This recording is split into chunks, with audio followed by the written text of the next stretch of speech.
që një antar i kooptuar i kryesisë dhe antar i Këshillit Kombëtar të organizojë me Suel Çelen, kriminalin më të rrezikshëm të Elbasanit, kreun e njërit prej karteleve më të fuqishme në Europë, takim, kjo është absolutisht e papranueshme dhe kur nuk mund të kalojë.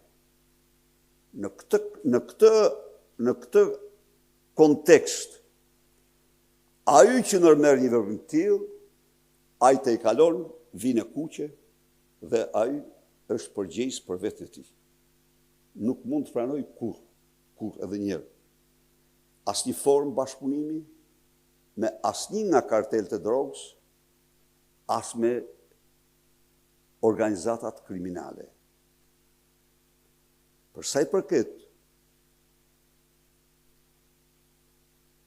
takimit që thoni ju, kemi patur informacione, jo një, po disa, të cilat pohojnë që Suel Çela ka qenë organizator në hije kryesor i takimit.